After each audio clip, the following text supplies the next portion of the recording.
This is the Hunt Stand Podcast. I'm your host, Will Cooper. Each week, we bring you real hunting stories, proven strategies, and dive into the topics hunters care about most. From chasing your first whitetail to planning a western elk hunt, we cover the conversations that matter to every hunter out there. Tune in, subscribe, and join the hunt, only on the Hunt Stand Podcast.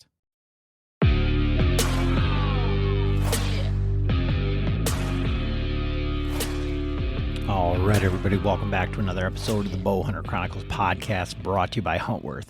Huntworth gear for all types of weather, all types of terrain, all types of budgets. It's clothing that just works. Check them out at huntworthgear.com, and right now they're having their Black Friday sale, 40% off of everything on the site. Honestly, the new Silent X stuff, the new Berber is incredible. I really like the bibs. It took me about 5 or so sits to realize that the pockets on the front actually have 2 different sets of pockets. So there's a inner and an outer pocket. So that's pretty slick. So I'm still learning about those, but super warm, super comfortable. The heat boost is great. Those merino gloves and hat are freaking awesome. Like, absolutely love those as well. So definitely get over there and check those out, as well as Latitude Outdoors. They have a 40% off sale going on for Black Friday as well. That Maverick saddle that I ran all last year, $140. That's really difficult to beat. Ranger 22, $191. Let's see.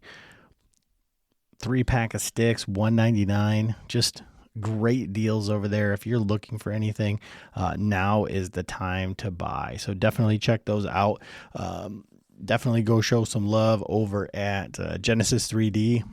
We are actually working with Austin for some new camera mounts and stuff that we were running in Kansas.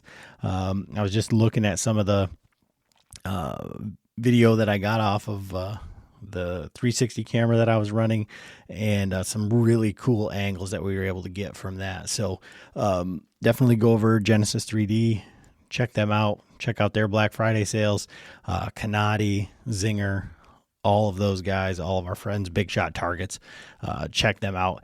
This podcast is kind of a recount from the first little bit of Kansas before Joe had to go home.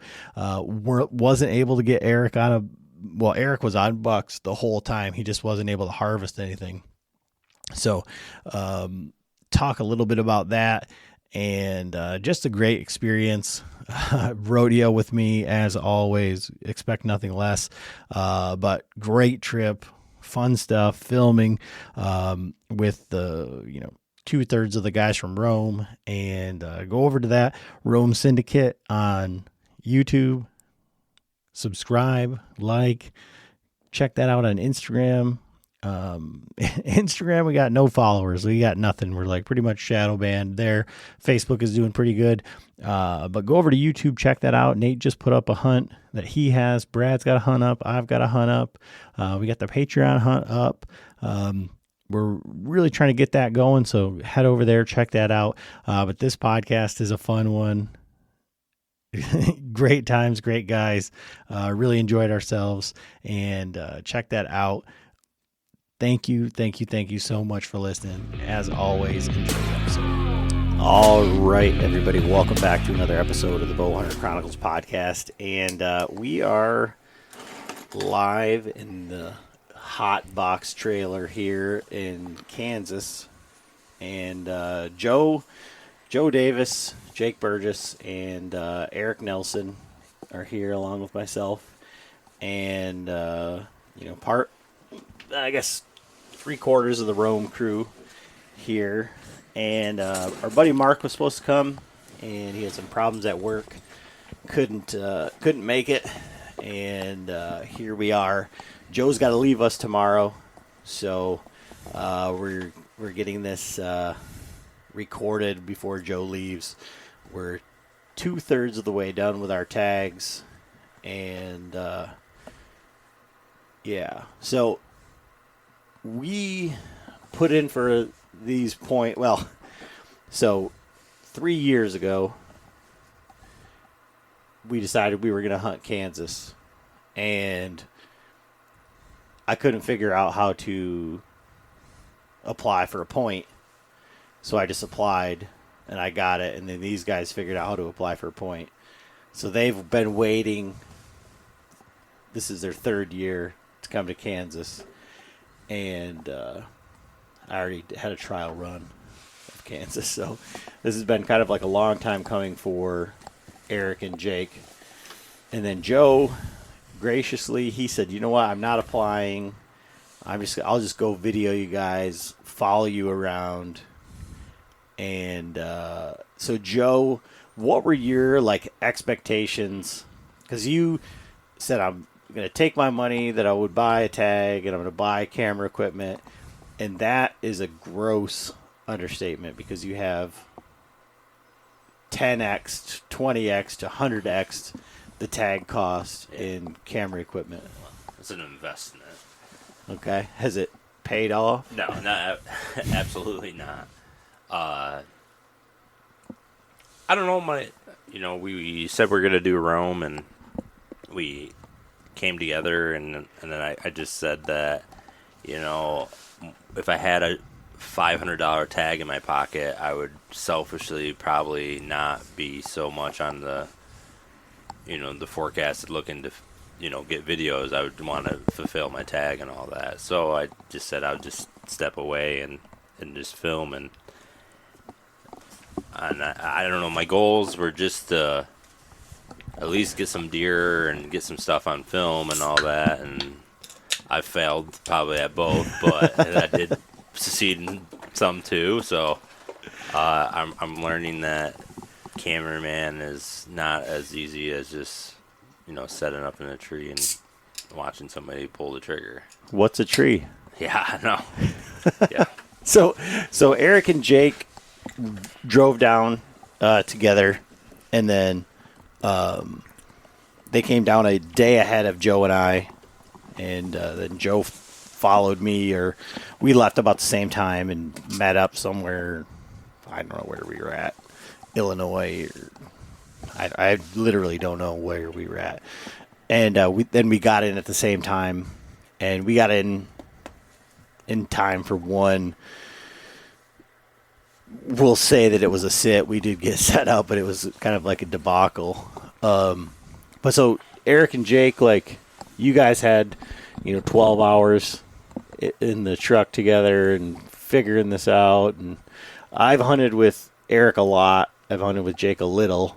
But so your conversations coming down, what was your thoughts, expectations, any of that? Coming down, we just, I don't know, we planned on scouting all day the first day, unless we found something really good that we, thought we would need to set up on. As far as deer expectations, I didn't have super high expectations coming in. I know there's big deer around, but goals for myself weren't super high. I think Jake had higher goals than I did for size of deer. And then Jake, you had some trepidation coming down, because this is your first out of state trip. We'll say as an adult, on your own without coming down with your dad. So what were you thinking, or what were you concerned about coming down here? I wouldn't say it was a concern. It was just kind of a thought, or it was weird. But I don't know, some things laying upstairs, I know I can do it at home, but I didn't know if I could do it out of state. So my thought is just to kill a good deer out of state, or to get on them and then just, look at land and then figure it out and be okay, and then kill one. Yeah, and it's so weird. I don't know. My experiences in Kansas have been, I think, different and I have like different expectations. I have different, like a lot of people are like, oh, I'm going to go down here and I'm going to do this or I'm going to do that. And like, for me, it's just been like a freaking, every time like a whirlwind, like Tasmanian devil, like through a whole bunch of property. Like I sat a bunch in a tree this time, and it was only a couple of sits, and it wasn't any fun. Like, it wasn't like we were like, oh, there's deer everywhere or anything. It was just, I don't know. It was not as exciting as like running around, but it's so hard. And I was talking to some of the other guys about that, that like Eric, like when we hunted Ohio or like when we hunted Tennessee, I felt like it was really easy to like look at the terrain and say, this is where the deer should be. This is what they should be doing. And now this land, and without giving away too much information or anything like that, we kind of have an understanding of like what they should be doing or whatever, but there's so much sign. There's so much. It's not like, oh, they're just going to be doing this. Where a lot of the stuff that Joe and I were looking at the beginning was like, the deer are going to be there or they're not. Like, it's like a one and done. They're there or they're not. Get out, move on to the next one. Like, it's just that quick. None of this like sit all day bullshit. Like, that's just miserable. Like, and I'll do that at home if I understand like what the deer are doing. But it's just been different. Like Eric, I've always said is like a guy like who I can trust to like look at a map and be like, this is where I'm going to set up. And like from the get go, like you guys found a lot of sign, like a lot of big sign. But do you think that because Eric and Jake both were on deer real quick, do you think like it was the sign that helped you like get on the deer, or was it just like looking at the terrain and the wind and saying like, this is what should be happening? I think it was both, but there is so much. Like, we did a lot of walking that first day, and a couple of the spots there was no sign, and then you get into other spots and it's so much sign, it's unbelievable. So obviously you're going to hunt where the most sign is. Yeah. And once we found that sign, we just kept looking at different spots that had kind of like the same layout, and it was all repeatable pretty much as far as where the sign would be and where the deer would be and how they're using it, how we think they're using it. Yeah. So we got here, Joe and I, we did a sit, and then that next day, like you guys had a plan where you were going to go, what you were going to do, how you were going to set up. Like, how did that go for you? I don't remember that first day for you guys. So the first day we scouted and we found what looked to be a really good piece walk-in, and we ended up hunting it that night. And I seen 2 doe. Jake didn't see anything. No. I had my first run-in with that armadillo. Oh, yeah, the armadillo. But even before that, when we were scouting, we ran into that buck in that creek bottom that I almost got a shot at. We were just a little bit behind the 8 ball on that one. But, yeah, so the first sit went pretty good, I guess. I mean, I seen 2 deer. And so our plan was to go back there the next morning, which we did. And we didn't see anything the next morning, so we moved to a new spot. Well, and it also doesn't help that it's, 76 Yeah, degrees or something too. like that the first day? Yeah. The first 2 days. Like, I wore shorts down here because I knew it was going to be hot. Yeah.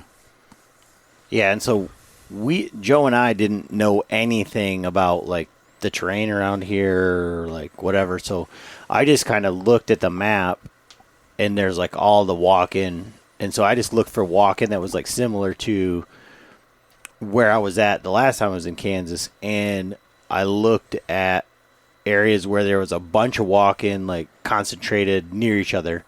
And I was like, well, we're just going to go over there and we're just going to drive around and look for deer and see what we can see. Because I made the mistake the first time in Kansas of like picking a spot, like going in there, setting up in the dark and just blowing deer out. And it was just a waste of time. So, so that's what we did. And Joe, like, how did that, like, what were you thinking? Because you were just like, whatever, man, I'm just along for the ride. Yeah. Because like the first like sit after that, because I was like, I like this, you know, how you see a lot of videos of Kansas and stuff. Like I thought it was just to be open fields, maybe some little bit of drainages and stuff and all that, but nothing like that. And then you know, I've done, you know, obviously glassing and stuff, but nothing like basically you're running and gunning and like basically anything, like any deer in any field is like, you know, it could be an opportunity almost in a sense. I mean, obviously you got private and all that stuff, but when you got a lot of the Weehaw land and all that just all bunched up together, you can make plays and stuff. So, but I didn't know that going in. Like, yeah, so we're driving around and we turn this corner and Joe's like, deer. Well, like I think we'd seen a deer before that. Yeah, like we just drove past it. Yeah, like, there was like 2 deer out there. I was like, deer, and you stopped and they just blew out of there. I was like, oh, okay, I guess we can't do that. But so we go down and he's like, deer, and then he's like, okay, good buck. Like, so there's like 2 does and a like nice buck. And then all of them kept looking back. So like, oh, maybe there's a bigger buck. And this freaking calf, like this baby cow is like, comes running out of the drainage and like runs these deer around. And we're like, oh, that's cool. And then and that was on private, but it was right across the street from this walk-in. So we were like, okay, that's cool. And so we had some other pins. So we drove around and looked at some of that other stuff and we circled back around to that property. And,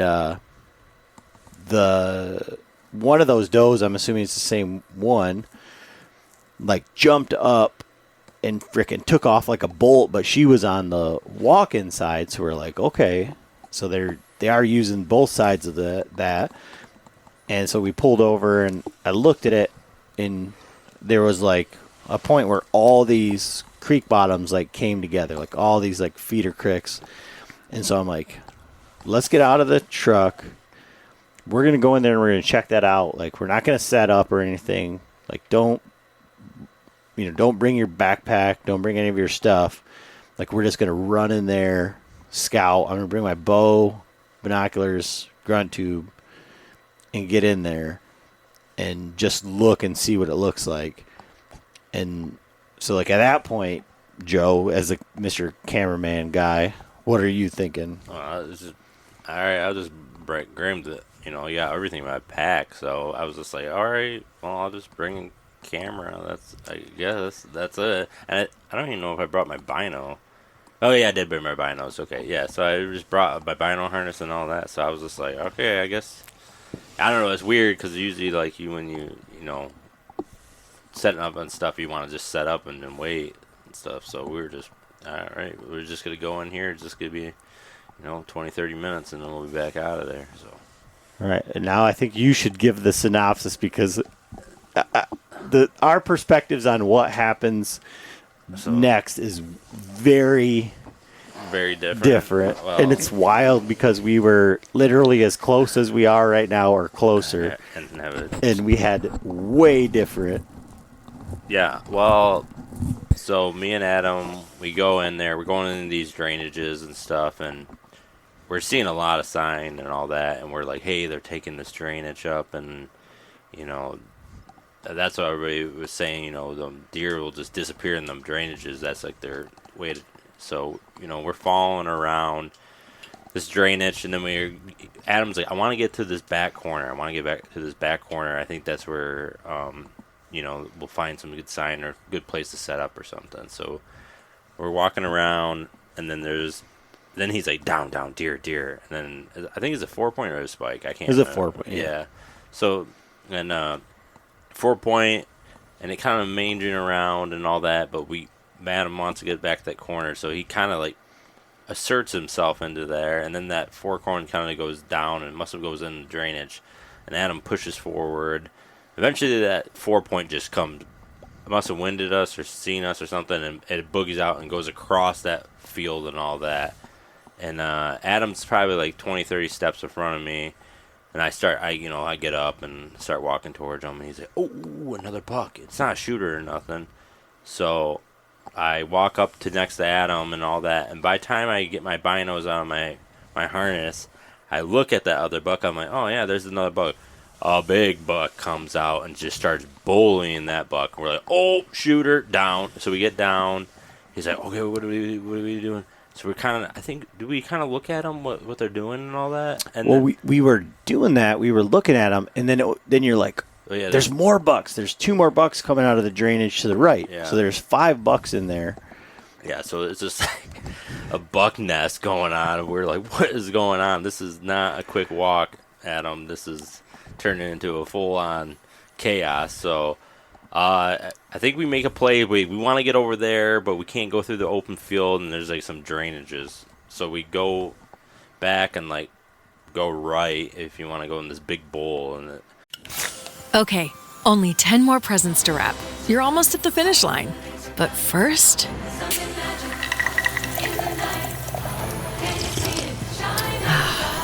there, the last one. Enjoy a Coca-Cola for a pause that refreshes. Grabbing the holidays by the boughs with Duluth. Step 1. Hire a mall Santa to handle snow removal. Ho, ho, ho! My sciatica! Step 2. Hit Duluth Trading and load up on fire hose pants, buck naked underwear, pocket pack bibs, free swinging flannel, and all kinds of ingenious gear you won't find anywhere else.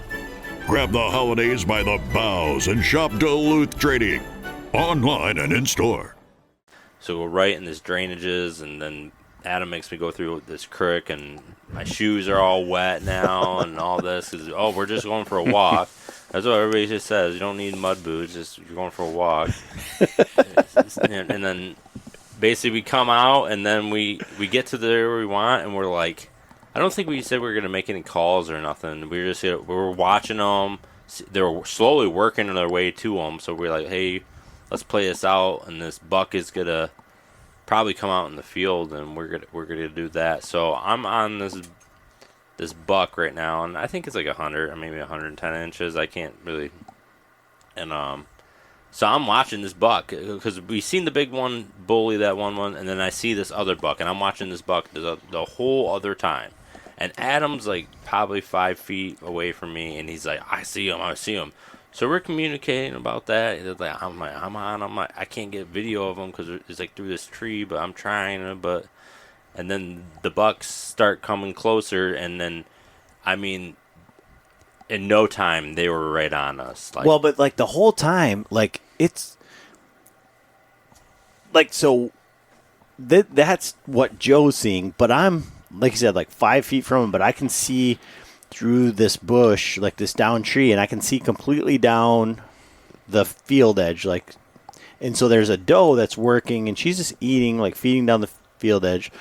There's this like wider fork buck, there's a spike, and then there's the buck that Joe's videoing, and it was a cool buck. It's got like a flyer on the one side, and this is a neat little buck. And then there's that big-ass buck that he's seen, and it's snort-wheezing and grunting, and he's, like, pushing all these bucks away. And he probably snort-wheezed, like, 30, 40 times. I don't know. But, like, and he's just going back and forth. And then he's just, like, kind of, like, I guess he's just, like, standing over this doe, just, like, guarding her. And I'm watching him the whole time, and Joe's like, yeah, I see him. He's right there. Like, and so... But we're not saying, like, which buck. Like, I'm assuming he's talking about the big buck. He's assuming that, because he can't see it, that's the biggest one of the bunch. So, like you said, they're, like, all of a sudden, like, right to where we're at. And, like, all they have to do is work past this tree, and we'll be able to shoot them at, like, 15, 20 yards. I mean, through this tree is 10 yards, 5 yards. I don't know. And So they work towards us, and then go ahead, because I don't know. Did you see the doe ever? Did you see? No, what I did you never see? seen the doe. I never seen the doe. I seen that one, the one buck I was looking at, like working, and then he slowly went into the back. They started feeding behind us. We were like, oh shit. So at that point, I was like, oh no. And then you were trying to turn around, so I assumed that. And I see a buck head, and I'm like, don't move. Don't move. And it's just like looking at us. And you're not moving. And then eventually it drops its head. So I know it was coming behind us. I was like, dude, I got to get on the ground because Adam's going to have to shoot right over my head. So I just drop him. I'm laying on the ground. And then that buck that I was looking at starts raking the hell out of a cedar tree. And then you drew your bow back, and then, like, behind me. So I don't know what's going on now at this point. So when he's saying that, like, so what happened was I'm watching the doe. The doe and the big buck are already behind this tree, like through the hole that Joe can see. So the doe is feeding, and I can see her like feeding through, and she feeds to the end of this tree. And then I see the big buck, and as soon as his head goes behind the big tree, I turned around because I'm like, I know exactly where they're going to come out.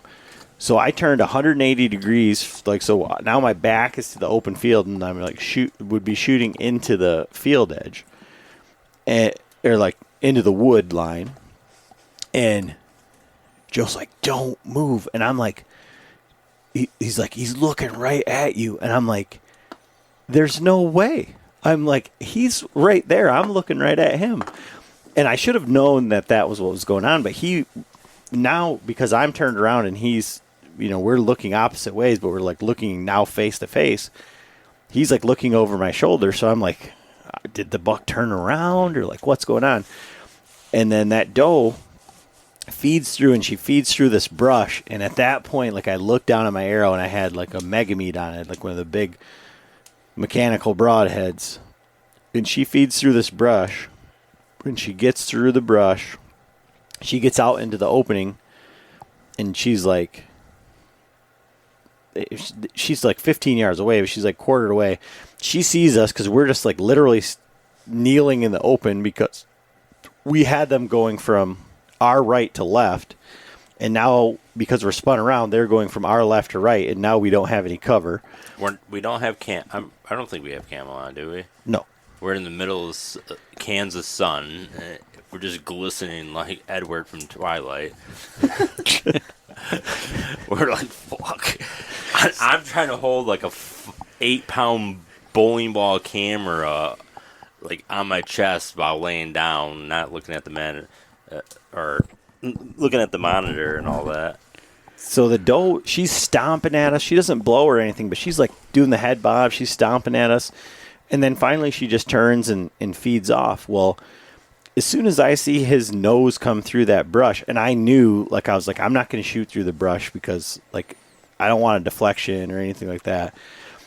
But as soon as I saw his nose and antlers, like, come through, I knew right where he's coming through. So I just drew back, and I'm just holding that full draw. And it, because of her posture or whatever, I think he thought we were one of those other bucks, because right before he stepped out, he snort wheezed again. He took those steps, he came out, and he like did like the Bambi's dad, like he was like standing way up on his front, like postured up, and like turned, like he was quartered to us, and then he like turned his body. And I had the pins like right on his chest, like frontal, but he was like through this like little bit of brush, and it was 13 yards away. And I was like, man, I don't want to shoot through that brush. And he was either gonna take a step out towards us or follow her, and then he just blew out of there. Well, at that point, I just let down, and I look at Joe, and I'm like, I didn't want to shoot him frontal through the brush with this broadhead. And he's like, he's right there.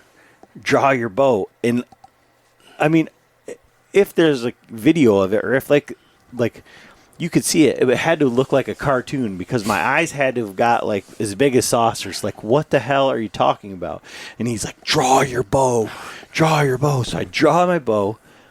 I spin around 180 degrees, and then that 110-inch buck runs off. So I let down, and then I do the same thing that I did the last time I was in Kansas. I grunted one time, scratched the ground. He comes back by, and I had it ranged like earlier, and I thought he was like at like 40, so I put my 40-yard pin on him, and I shot right over his back at 35. And then everything went to shit, and Joe just looks at me, and he's like, what the hell was that? Yeah. And so that was like your first.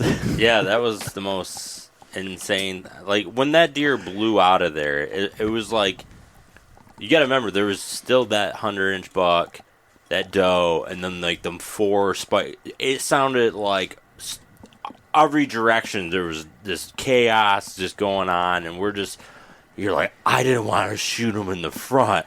I'm like, he's right there. What are you talking about? So I don't know what's going on, and I basically forced him to try to take a shot on a deer that he wasn't even trying to hunt. So it was just, it was pretty crazy. I mean, for just a walking the afternoon, I was like, dude, if this is day one, holy moly, dude. I don't know if I can go back home and then do normal sitting in a tree bullshit. Yeah, and so then I don't remember. We like ran around, and like that night, I don't remember what we did that night, if we hunted or what we did. We went somewhere, and you said, I don't like this. We should go set up there for in the morning. And we went back there and set up there. Yeah. Oh, yeah, that's what it was. We were going to set up in a spot, and then we set up. We got in there for, it was like we were giving the deer the wind, and it was okay. Like, we just had to set up on the opposite side of the creek crossing. But there was, like, no trees. There wasn't a single tree in there that would work. Yeah. And so we were like, nope. I was like, let's just go. We'll set up for the morning. And I have a little video of the setup, but it was the wildest setup. It took us an hour and a half probably to find a tree. And it was the only tree that we could get in. And it was climb up a deadfall and hang 2 platforms. With one stick in between. And the tree was leaning out at a 45-degree angle. Yeah. So it was terrible. But Joe was able to redeem himself because that morning I never saw it, but he got video of, pretty sure it was the buck that I was at full draw on, working his way across the opposite side of the field that next morning. Oh, well, we forgot to say this. So somehow when all this chaos went going, I recorded some, and I didn't hit record or something. Adam had his Insta 360 going, and then when they were working their way up to it, he stopped to, I think, stop that one and then make another one, and he double clicked it, so we have 0 footage at this time. Well, I did click it on again somehow when I thought I clicked it off, and I got myself missing the other one. Oh, okay. But, so I got that, but it's just compared to like the actual goings on, it's nothing. Like if that was just like what we were doing, that was nothing. And then so that night we went and just set up that platform. And then was that the night when you guys had a good hunt, or? Yeah, that's when we abandoned ship When from the one property. Yeah, we abandoned the first property we hunted, and we basically just went in blind, right? Like, yeah, but we went boating. Yeah, we put the kayaks in, and Bergie went north and I went south, basically. And what? So we had an east wind, so I kayaked south, and I got out, which is kind of hard here because a lot of the, I don't know, are they drainages or what are we, canals? I don't know. Yeah. But it had like a 30-foot tall ridge on the side of it that was pretty steep, so that was interesting. But I got out, and we had some pretty good wind cover, and I made my way to the top super quiet. And then as soon as I got up to the top and got over, I bumped a deer. And I was just standing there looking around, and there was like 20 rubs. There's rubs everywhere. And I'm like, crap, there's like not one tree up here I can get in. So I started working farther down the ridge, and I couldn't go anywhere. It was so thick. And then I bumped another deer. So I dropped back down the side of the ridge, and I worked my way around and popped back up about 30 yards over. And there was only one tree I could get in. And I was like maybe 6 feet off the ground. I couldn't use my platform. I was standing on branches all night. I had the saddle on, but I didn't have it hooked to nothing because there was nothing to hook to. Like, it was a mess. But after bumping them 2 deer, I knew that's where I needed to be. So it was probably right around sunset. I seen some movement, and I seen a really nice buck, and he was grunting and working through the bedding area. So I grunted at him, and he stopped, and he just kind of looked, and then I snort wheezed, and he like ran.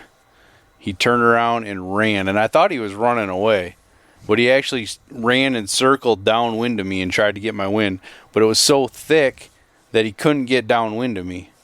So he kind of hung up, and then he started walking away, and I grunted again, and he started coming back, and the whole time I'm watching him and grunting at him and stuff, I could hear another buck over there just like destroying trees, just ripping trees, breaking stuff. Like, so I played with that buck for like 15 minutes, and he just would not come in because he couldn't get downwind of the grunting he was hearing.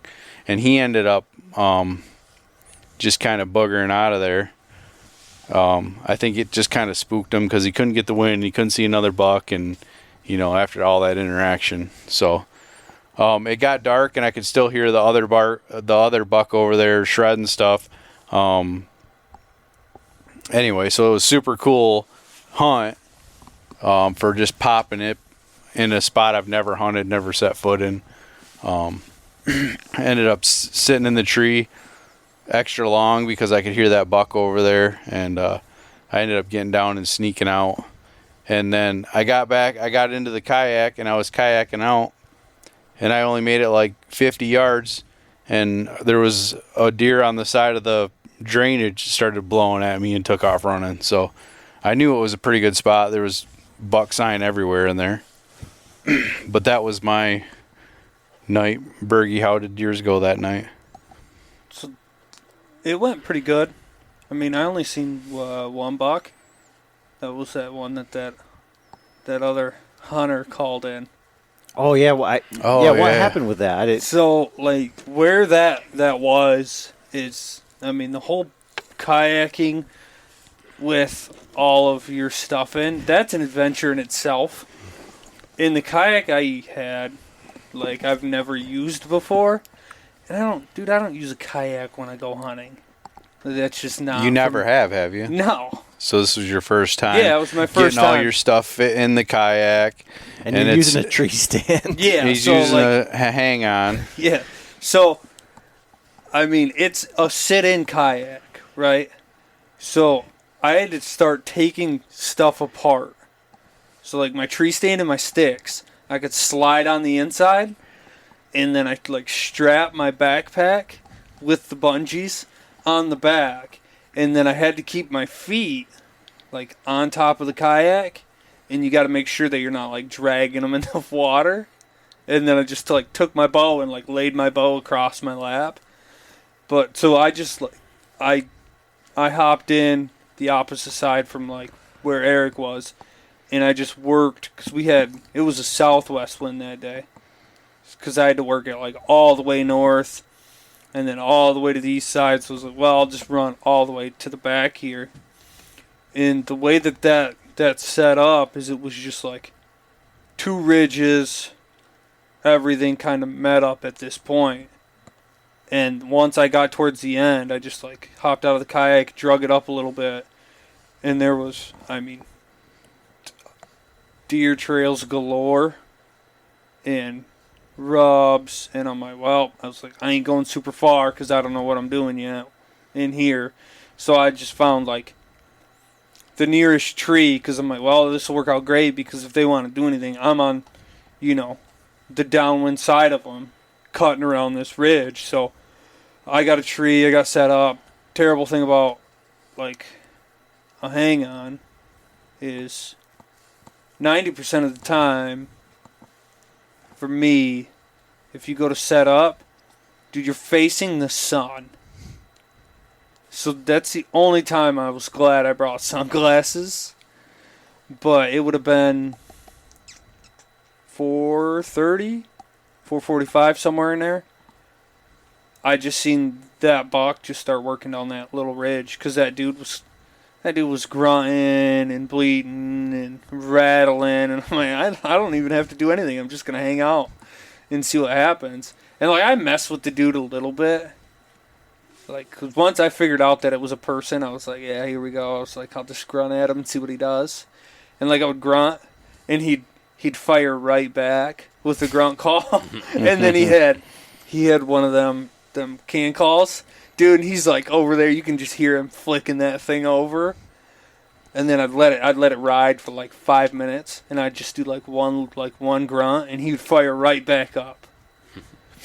And so I was like, well, I'm just gonna I'll just stop, and we'll let it ride. And so, dude, 4:30, 4:45, that buck just come working down that ridge just like we thought. But I really didn't have a shot at him. He was a decent buck, but it's like I didn't really have, a shot. Because, like, when they say it's thick here, dude, thick is an understatement. Like, I mean, it would be thick for, like, a deer rifle. And, I mean, you're just trying to feed an arrow through it. Like, it doesn't work. So I'm like, well, I won't even try. And, I mean, after that was it. I didn't have anything else come through that night.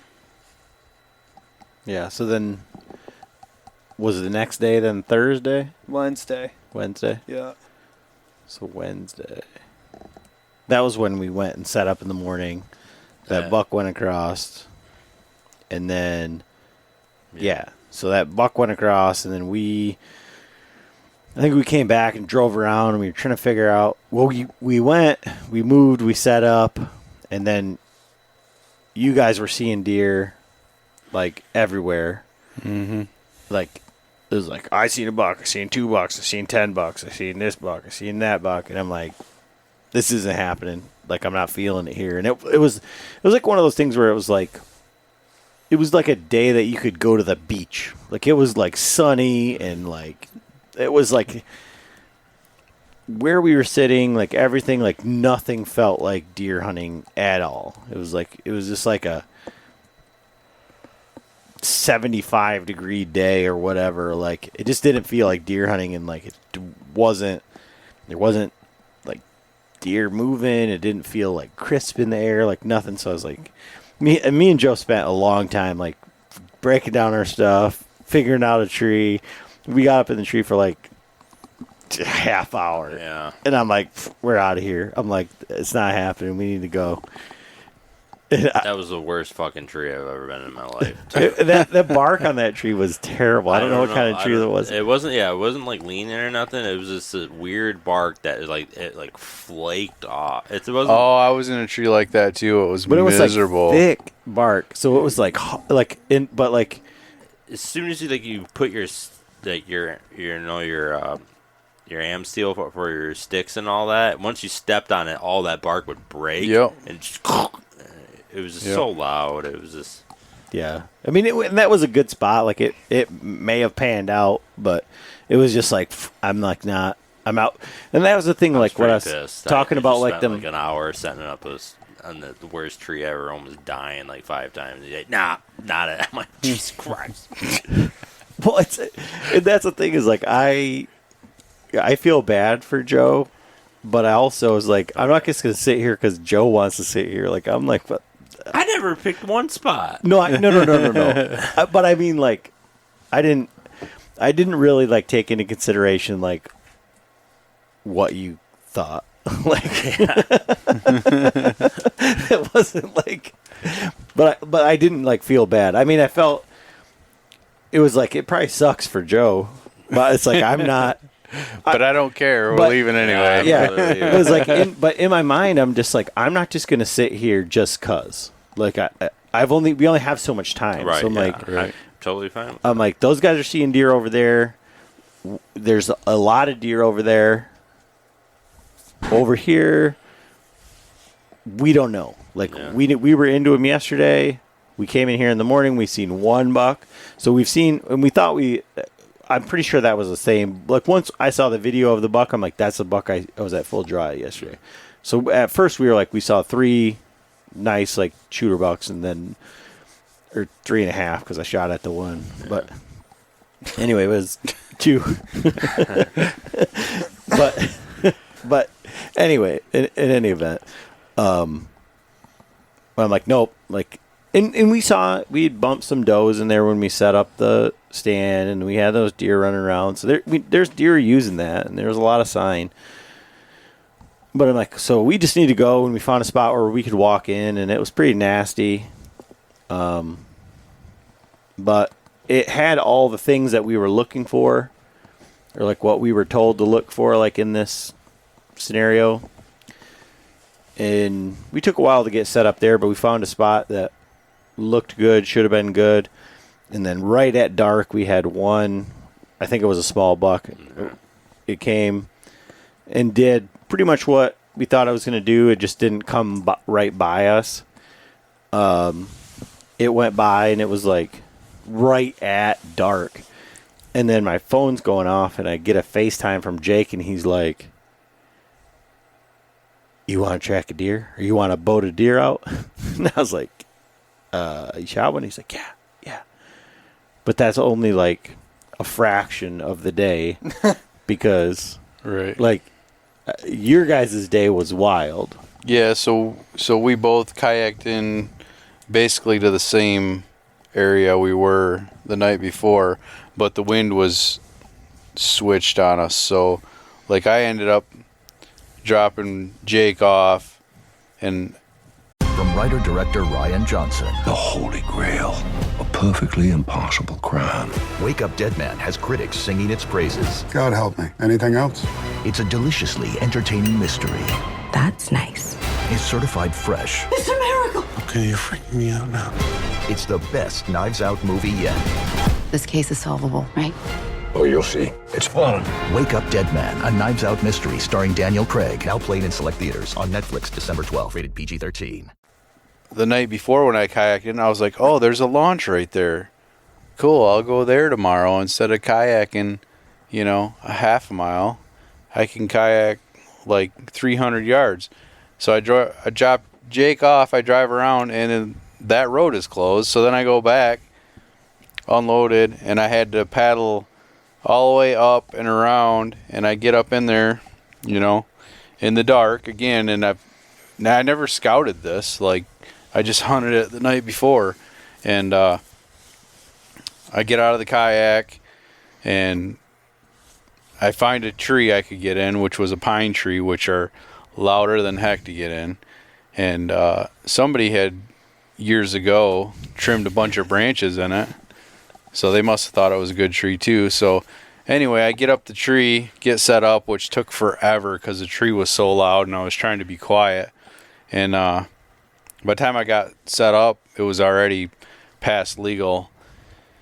And I'm sitting there, and I don't know what time it was. I think it was like 8 o'clock. I seen something out of the corner of my eye. I look over, and there's a really nice buck standing there like 20 yards behind this big pine tree limb. And that's about all I seen of him, because as soon as I seen him, he started walking, and he could have went left or right. Of course, he went left away from me, so I don't know where he went. And then a couple hours later, I had another buck do the same exact thing, and I was like, I texted you guys, and I'm like, man, I need to move, because if another another buck comes through there, like, I'm not going to be able to shoot it. And so I got down, and there's a very limited amount of trees in this area.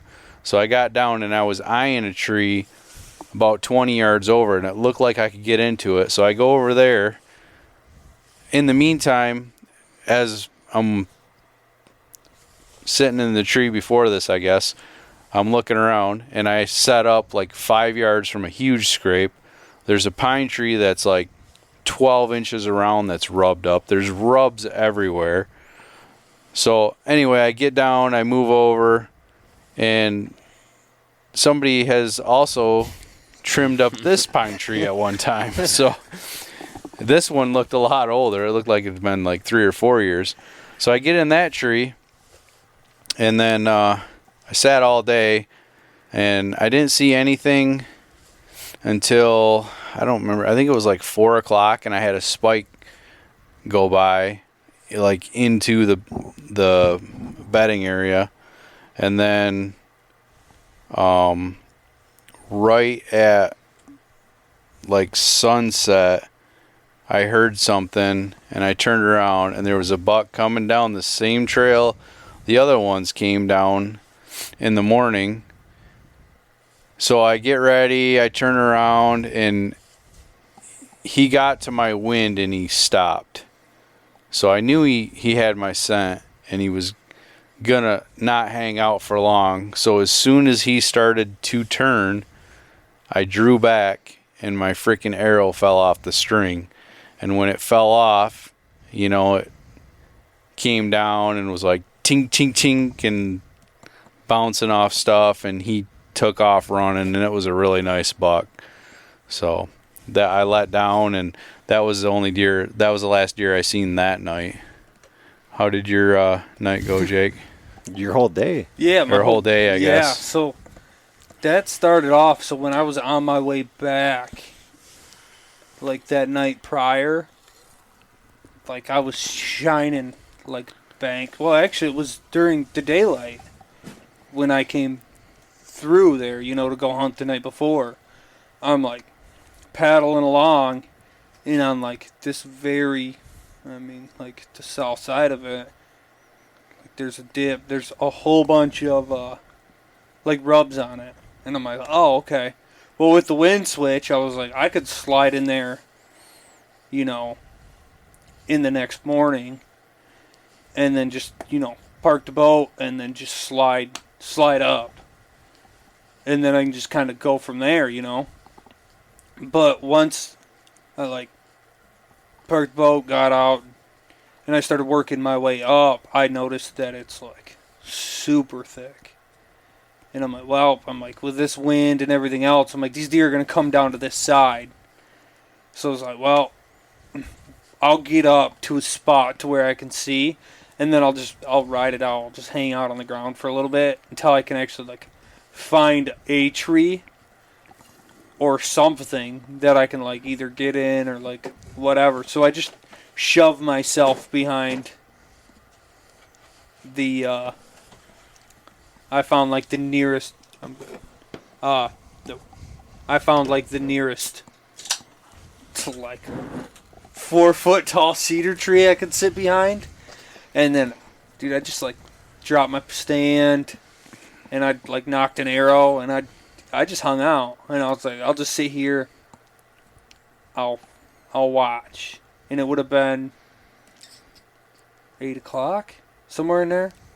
I seen them coyotes, and they were working their way through there, and I was like, well, they start headed back to the north, and, like, I'm texting my dad, and I'm, like, texting you guys, and I'm like, dude, these damn coyotes are running everywhere in here.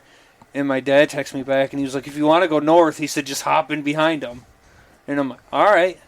So I just started working my way north, kind of behind them, because, dude, they would be shoving all them deer out of there. So even if there's deer, like, and I'm walking towards them, dude, they ain't going to know. And it was so quiet. Surprisingly, like, that stuff was quiet. And then I kept working my way up, kept pushing forward. And the only reason why I pushed so far forward is because, like, there's no trees. And so, like, I'm trying to check like cedar trees. I mean, any little like shit tree that I could even like attempt to get in to see. And like I walk around, and somebody did the same thing with like all Eric stuff. Like it's a trimmed out tree, and I was like, well, that'll work. I was like, I'll just hop up in there and then ride it out and just see what I can see. Maybe I got to move forward. Maybe I got to keep pushing or what. But so I just hung my stand. I got everything situated. And I mean, well, I wasn't even like fully situated yet. And I look out and I already seen 2 does, you know. And they were on edge because those 2 kept getting pushed around by coyotes. And like I tried to shoot one of them coyotes, but like it never worked, so I was like, whatever. And it would have been, was it 8:30? 8:45, 9 o'clock? 9 o'clock when that first one came through? 10? So I'm just sitting in that tree, and I just like happened to look over to my right, because you can't hear anything in there. And I had that 8-point come through, and I'm, dude, what, 13 yards, something like that. I mean, right there. But he wasn't kind of like what I was looking for, so he kind of kept working off. And then does kept working in and around and through and whatever else. And so, like that whole time, I had a buck that just kept grunting. I'm like, what? What are you doing, man? So I like grunted at him, and I just tried like some rattle and seen what I could do. But dude, it would have been 10:30, 11 o'clock.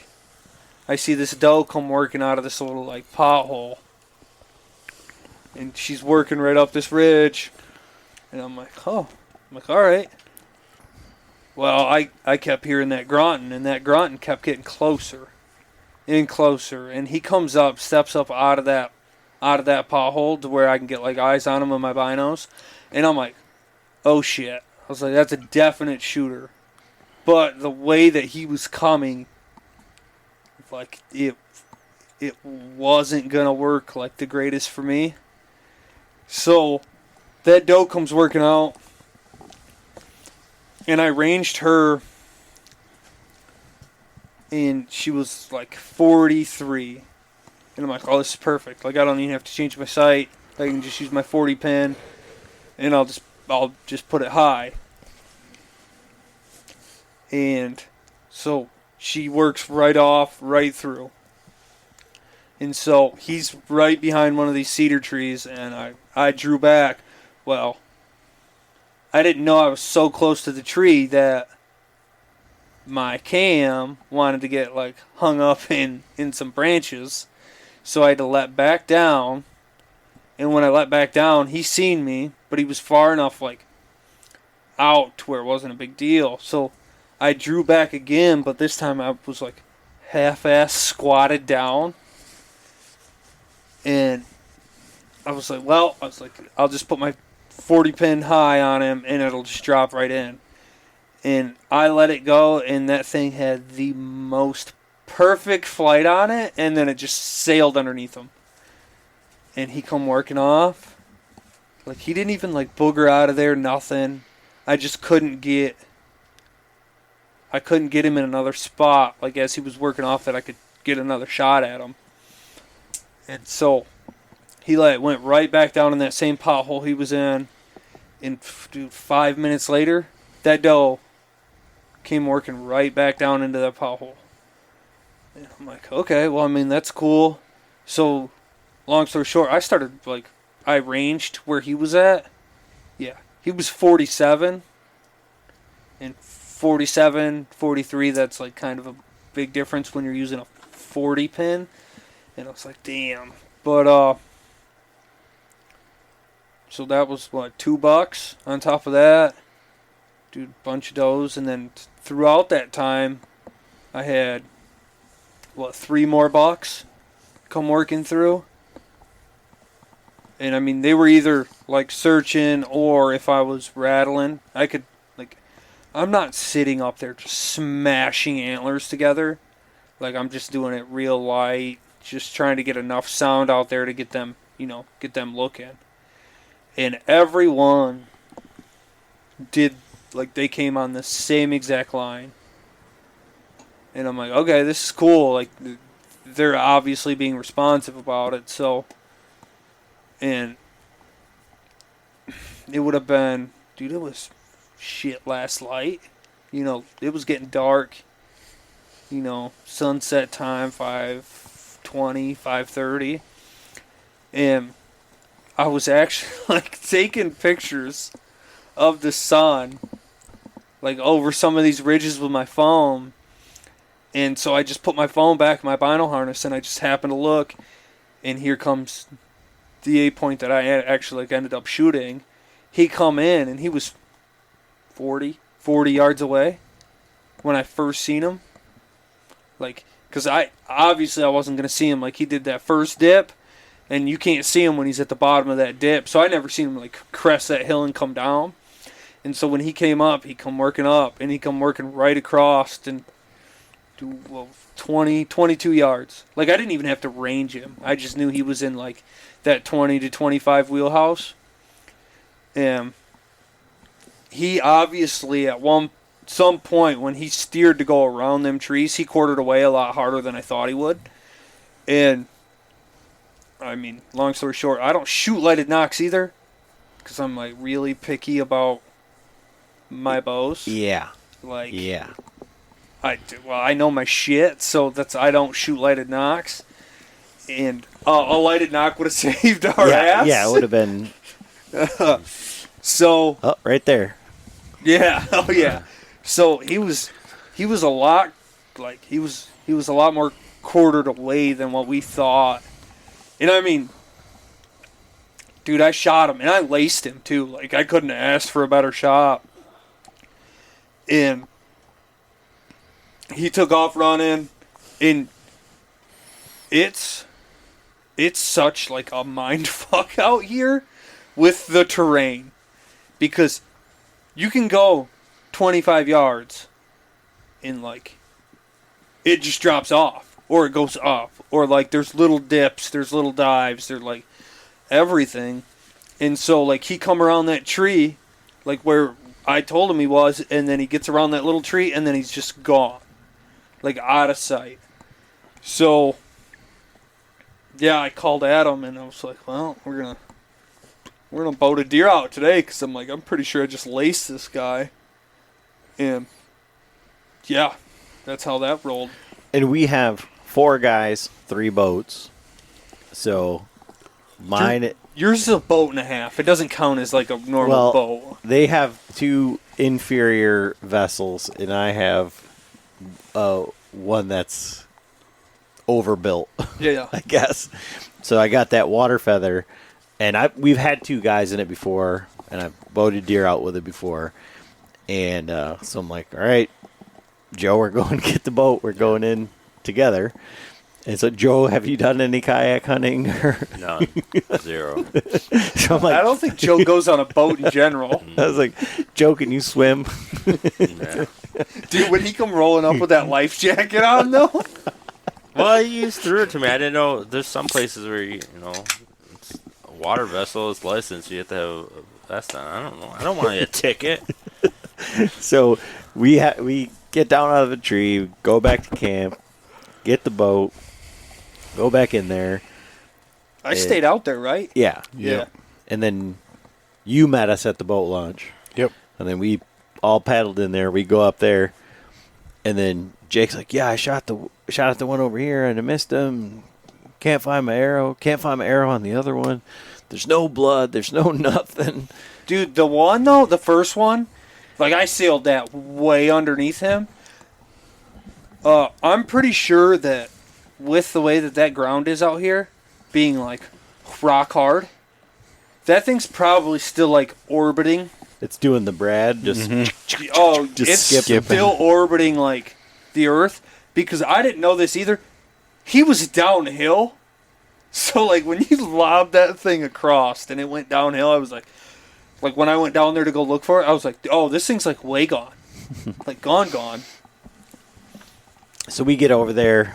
Jake shows us the thing, and there's no blood. There's no nothing. And then Eric's like, we got blood. So we track, and we went back after we couldn't find this deer, and Jake and I were backtracking, and we found a spot that was just like full of blood.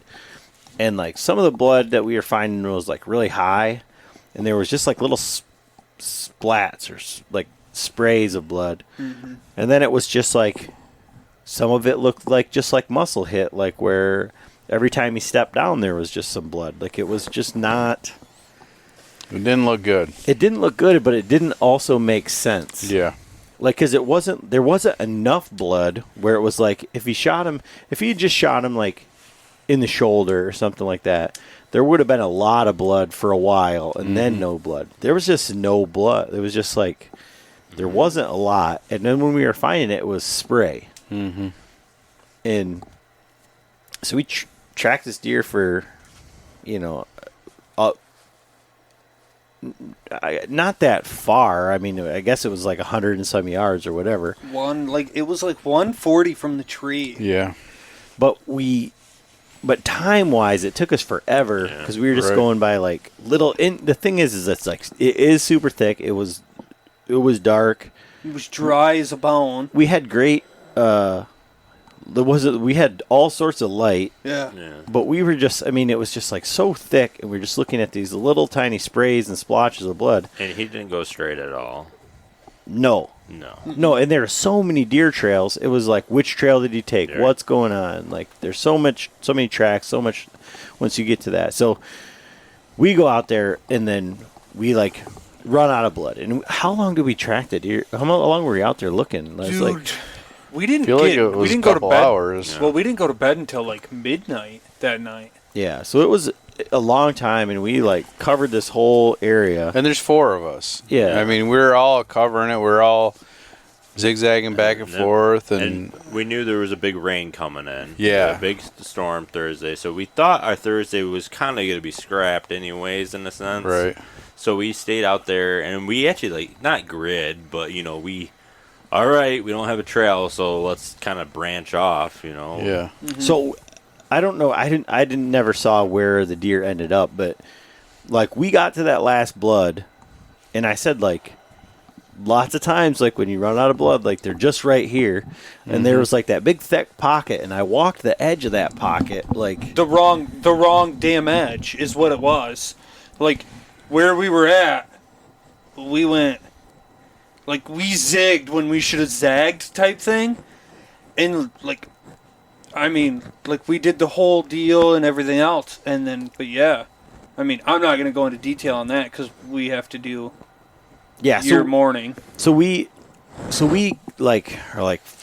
called it, yeah. Yeah, we're like, we don't know what's going on. So we go back, and it's like, and like Eric said, like, it didn't look good. Yeah. It was like, man, I don't know what the deal is. And so, first of all, again, like I said in the intro, we're in an enclosed trailer that's just this metal box, right? And I don't know, it was probably a couple hours before like our alarm went off, but this thing was 118. Was rocking. Was it 118 or 3? It was 118 because somebody said. The storm is supposed to hit at 1. Yeah. And when it hit, I looked at my phone and it was 118. This thing was like rocking from the amount of rain. And like we're in here and it's like, literally mood lighting with some white strand of Christmas lights. And this lightning was lit up like, it was absolutely freaking like daylight in here without the lights on. Oh yeah. And there's no windows. It's got a porthole in the roof. And that's it. Dude. And it was lit up in here. And then on top of that, like I when we woke up like in the middle of the night in that lightning, like personally what went through my mind was like all of the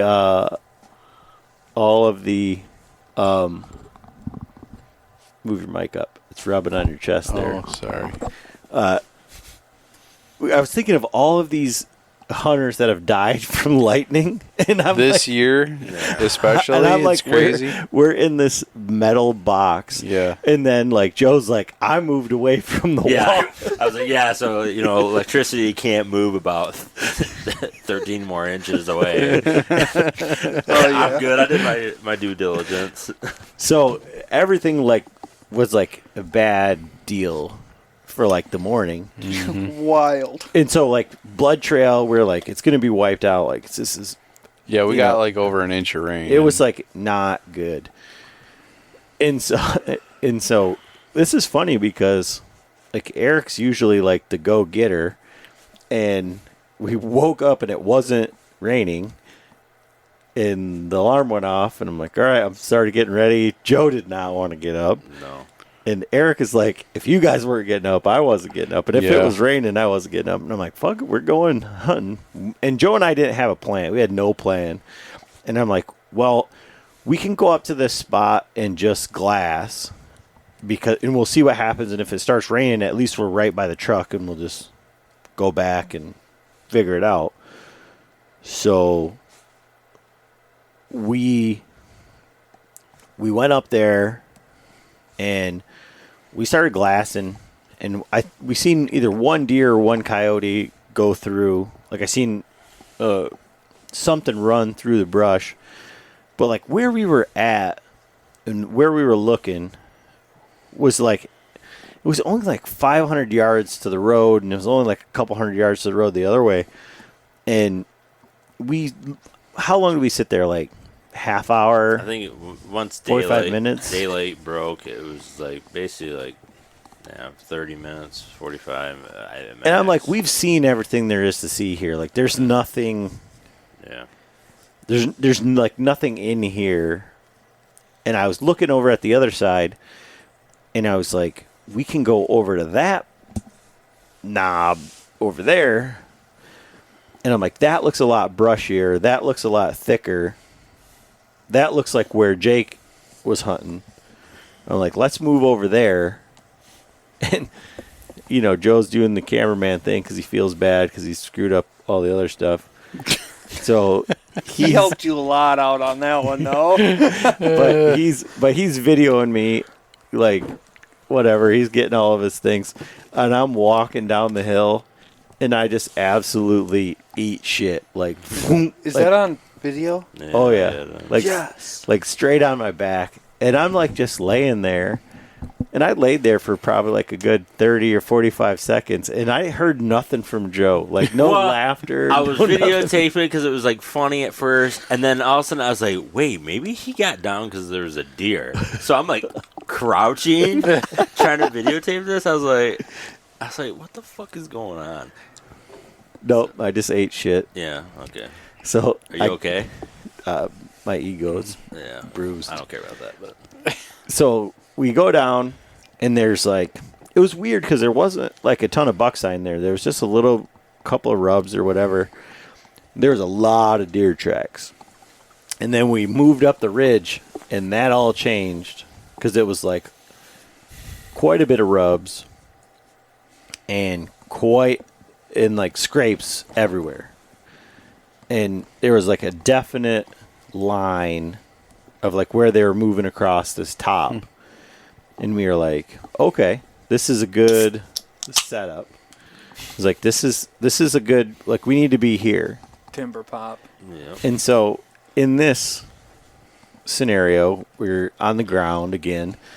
And what happened the other day, I was like, I even looked at Joe and I'm like, I'm putting on a fixed blade, because if we're going to get ourselves into a situation where we're on the ground. You did pull a mega meat out first. You're like, and then you're like, oh, then put that back. Yeah. Yep. But I did. No, I didn't.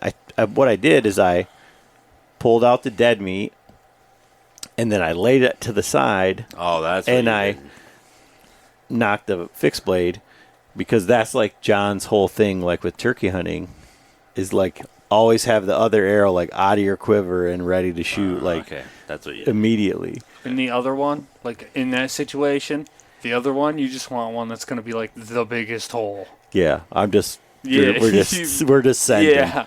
All you're doing, like, if you need that, all you're doing with that second arrow is just trying to put more holes the better at that point in time. So you took your quiver off too, right? Yeah. Yep. Okay. Yep. And so we're sitting there, and we're like, this looks really good, and like where we were set up, like all the terrain, everything in the terrain looked great. Yeah. But we didn't like understand like what goes on around here, because Joe and I, when we were doing all of our shucking and jiving all over the country,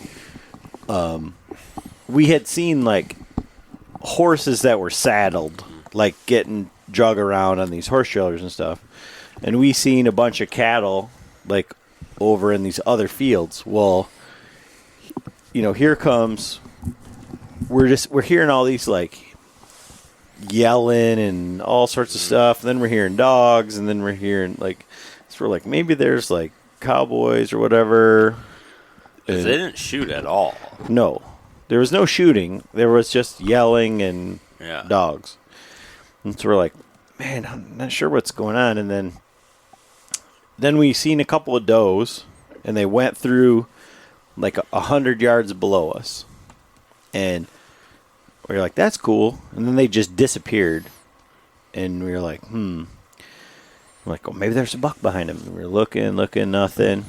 And then, I don't know, it was a while later, all this hooting and hollering and yipping is getting closer and closer, and now we can hear voices. And I look, and I thought it was bird hunters. They were rabbit hunters, but they're just coming right down. I mean, they were quite a ways away, but, they're wearing orange. You can see what's going on. So I'm like, we need to get out of here. I just stood up. I'm like, we need to get out of here. Yeah, I was like, what the fuck? You're like, we need to get the hell out of here. I'm like, why? And you're like, hunters. And I looked over. I was like, oh, and I seen them on the next, like, they were pretty far away. They were probably like 1,000 yards. And then I'm like, well, maybe they'll push something to us like a drive or something. And I'm like, we need to get out of here. And like, I don't think those words even like pass my lips. And Joe's like, buck, buck, buck, buck. And so like from your side of it, like what happened? Well, you're like, buck, buck. No, I didn't say that. But you did. Whatever. There's so many scenarios. We've been saying that a lot lately. So, so I'm getting the camera and all this. I'm getting the camera ready, and you're getting down and all that, and I'm like looking at the camera, and then he's just like, obviously them bird hunters were pushing him, or he didn't like it, or the dogs or whatever. And he just turns and looks. And I'm like full on silhouetted. I'm like, he just sees me. You're like, where's he at? I'm like, he's looking right at me. And he's probably, what, 200 yards away? Yeah, he's quite a ways away. Yeah, so I'm like, dude, he knows me. I can't move. He pinned me. So, and then he kind of like boogies out. Yeah, like, he ran. He ran. I was like, oh, no. And we kind of just looked at each other. And he's like, I think we said, what do we do? Like, we got to go down there or something. Yeah, so we're like, we got to go down there. And, like, as soon as we, like, turned and looked, like, just like Jake and Eric are saying, like, all of a sudden he, like, pops up again. Like, he, like, ran down, he, like, popped up. And then he was, like, he wasn't on the same path as those does. He was, like, but he was going down that way. And so, like, I just started running down there, like, I like cut the distance, and I knew like there's the cedar tree where these does had gone by, so I just ran down to like the next like 2 flats down, and I get down and I'm like looking, and I can't see him anymore, and Joe's still above me. Yeah, I'm like, so he has a much better vantage point, but I can't see this deer, and so I'm like looking around, and then Joe's like, he's still there. He's right there. He's here. He's there. Joe. We'll go back to the bear scenario. I've done hand signals. I'm going this straight on, like 12 o'clock, and he's like looking to like his 9 o'clock. I'm like, what is going on with this? We went through this already, Adam. Straight on. He's right in front of you. Okay. And this deer was like he wasn't coming like across me left to right when I ran down there. He was going away from us. Right. So, and then Joe's giving me the direct chop. He's going away from us. So I'm like, so I'm like, should I grunt at him to turn him? And Joe's like, no, don't. As soon as you said, should I grunt at him? And you look with your grunt to him, no. And by the time you turned back, he was stepping out. Yeah, he stepped out and he had his nose down. And like this buck, like this buck could have been, like I'm saying, he could have been 10 inches bigger, 10 inches smaller. This wasn't like I'm looking for this certain size of buck or like whatever. Like in the moment, this is a buck that I would shoot. Like it's like I'll shoot him. I run down there. This buck has his head down, and he's like going through the opening, like right kind of where those does went through. And I draw back, and he frickin' turns and looks right at me. And I just settled the pin, like, and I settled my 40-yard pin, like, right behind his shoulder. And I shoot. And then Joe's watching through the camera. And then what happens next? That deer drops and takes about 2 steps. So you can do the math. Heart, and then 2 steps later, right. Well, you turn around, I go, I kind of can see it through the lens, and I go, did you get him? You're like, I shot him in the ass. And I was like, because I was on zooming the camera to look at you, and I was like, oh no. And then, but I'm looking at him, the deer still, and I'm like, oh my God, he's stopped. So I'm trying to get back on the deer, and then. So I shoot, and like in like hindsight, you know, everything happened so fast. But hindsight, I couldn't have shot the deer in the ass because the arrow wasn't sticking out of him. Like I got a pass through. Like the arrow just disappeared. And when the deer took off, there was like a volleyball size spot of blood when he took off. And he just like, tucked his tail and ran with this big spot of blood, like immediately. And I turned around to Joe and I'm like, I shot him in the ass. And I turned back around and the deer stopped and frickin' fell over. And then he like turned his head back towards us and frickin' went legs straight up in the air. And I turned at Joe and I was like, what just happened? And I just stood there for like a minute, like looking at Joe, like dead silent, like perplexed. And it was just, I could not like process what had just happened, or like even like the possibility of what had happened, like what I saw with my eyes, that it could possibly be that the deer was dead right there. Because that doesn't, I mean, you know, I didn't range him. I just, you know, that ought to do it. Like, you know, and so we're like, well, and another thing, like, it was going to rain at 11 o'clock is when the rain was coming. B, those bird hunters were still coming right towards us. Oh, yeah. Yeah, they're rabbit hunters. Rabbit hunters. They get offended when you call them that. But we were, so I'm like, man, if that deer, you know, because we watched those does go in there and they just disappeared. So, like, maybe he just tripped over something in the thick shit and then took off. Like, maybe I hit him in the leg or something, you know, whatever.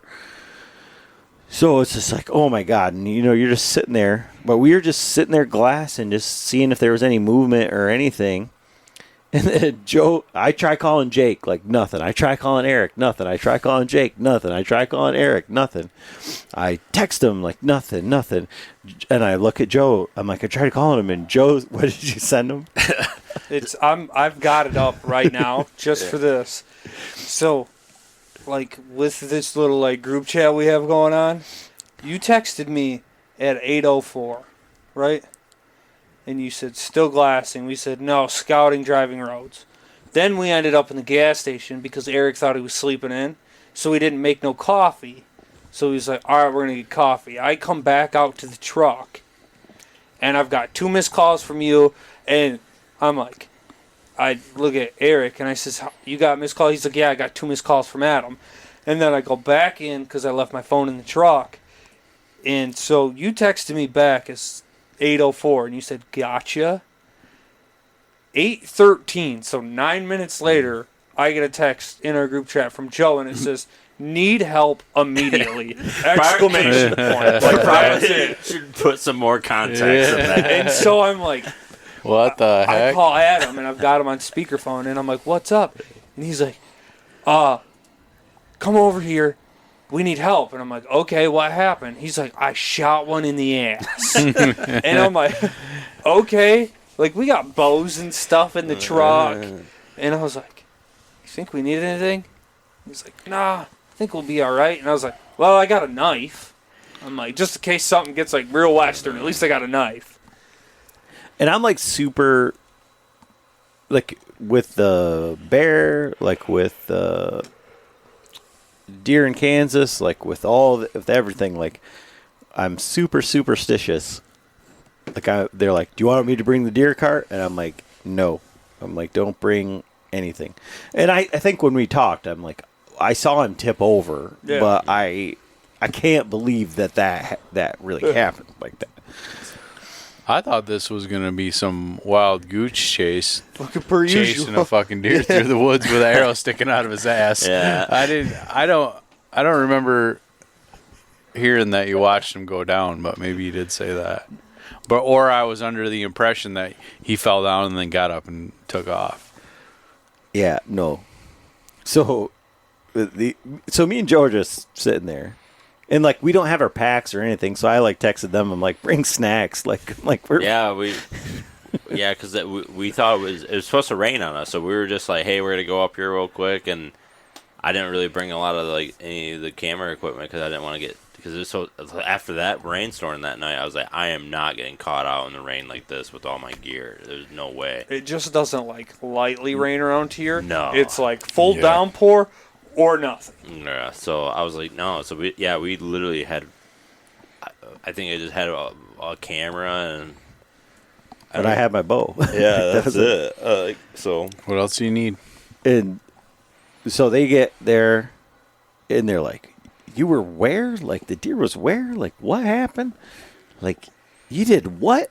Like, so, yeah, I don't. Well, they showed up. I just handed them the video. I'm like, this is what happened. I pulled it off my camera. I was like, this is what happened. Like, and showed the shot. So it's crazy because you guys were, like, in the wide open. Like, there was no cover there for you at all. I just can't believe it went down, being in the wide open. Wide open, and you're on the side of a ridge, and the deer was below you. I don't know. That's crazy. Just with that Huntworth camo, you're just blended right in. Can see you. Shameless plug right there. I have my rain gear on. Yeah, I did. When I fell down, you couldn't even see me. Just disappeared. With them to go down there, and it's like, it was like kind of like Jake's. Like, I was like, well, here's some blood. And then we see his tracks, and we follow it, and I'm just following, and I've got an arrow knot because I'm like, this deer's going to be laying here, like, angry. Mm-hmm. Like, to tell you, he was looking so hard, he walked right past his arrow. No, but I was, like, looking for the deer. Yeah. Like, I was like, here's blood, here's blood, here's blood. And I'm just like, I'm trying to look at, like, landmarks because there was, like, these little set of, like, weeds that I saw him like rolling around in. And from our vantage point, like, it looks like grass or whatever. And then you get down there and it's over your head. Yeah. So it's like, it was nuts. So we get down there and I did walk right past my arrow, and my arrow is like completely soaked in blood. I mean, like, no guts, no nothing. It's just blood. And so I was like, okay, that's good. So we're like looking around for like 5 minutes or something. I don't, like 10 minutes. I don't know. And I just walked over to like the last part like those last little things, and I was like, it's right here, like just laying there. They're like, no kidding. Like, and the first incision that I made, like when I was going to gut him, like it was just it was just like he was just absolutely full of blood. So it just hit that artery, like that's in front of the back hips. And apparently, Joe can't believe that I hit that with a fixed blade broadhead at that distance on a whim. He should have bought a lottery ticket yesterday. Yeah, you should.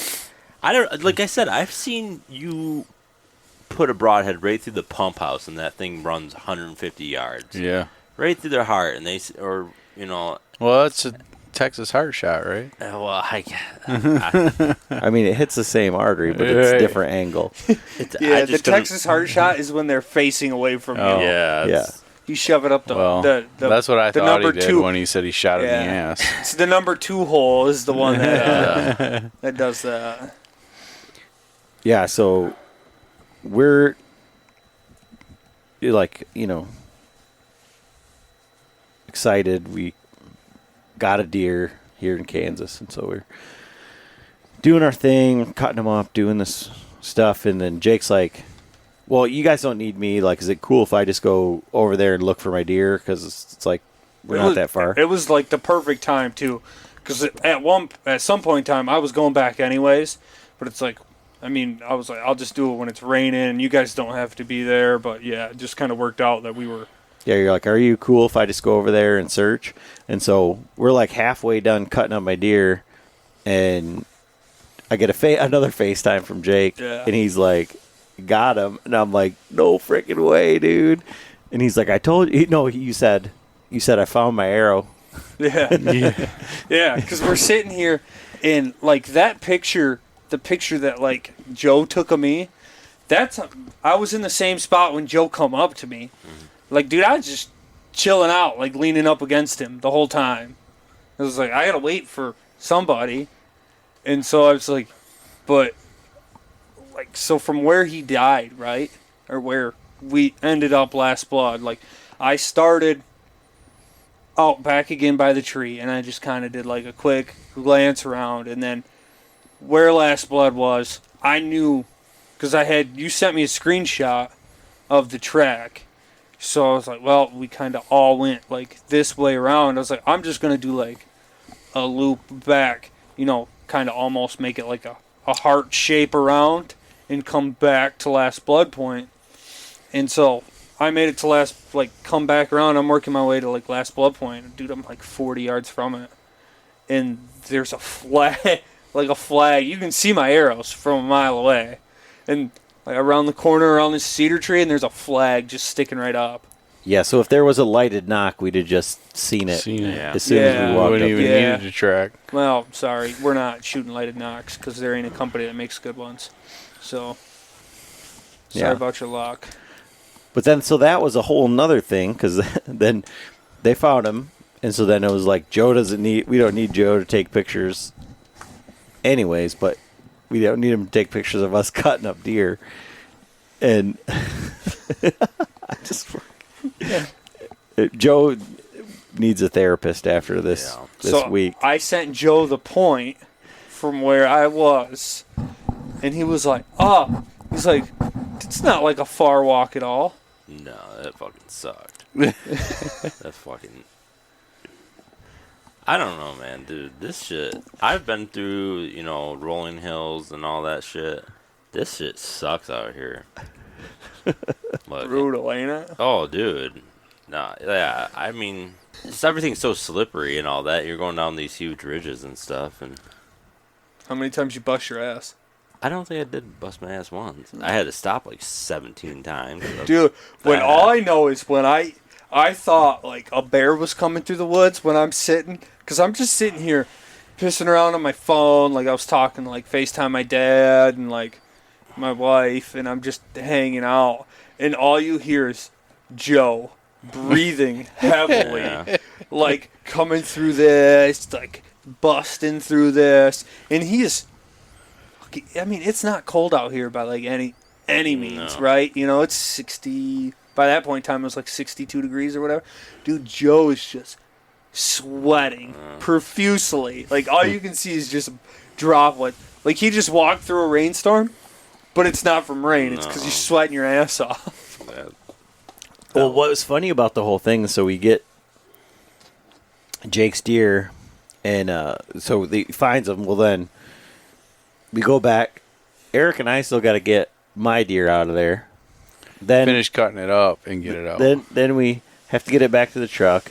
Then he's got to reload his kayaks in there, and then I have to take the deer back to camp, get the boat so I can get Joe out of there. Well, we had the kayaks still in there from the night before. Yeah, I had to unload them to get the deer cart out. Oh, yeah. So it looked like a yard sale on the side of the road.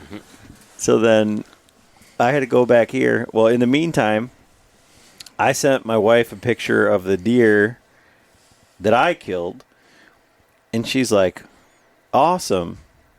And then I sent her a picture of Jake with his deer. Was that the selfie one that I took? And she goes, you shot one too? Oh, shit. Like, she thought the one I sent the first time was Jake's deer. Oh.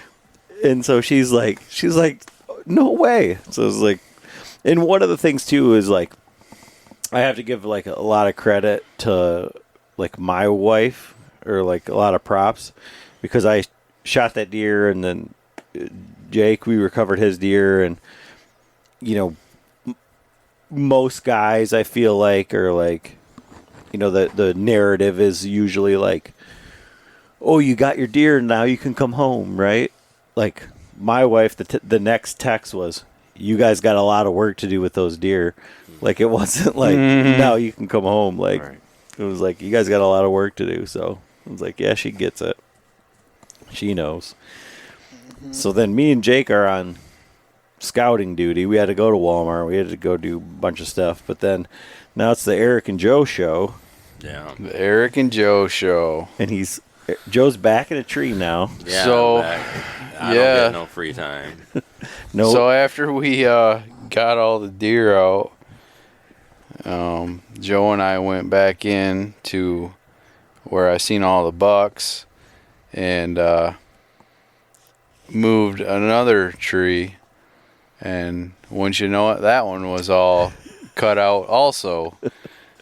So anyway, we set up, and well, first of all, Joe said, is there any water?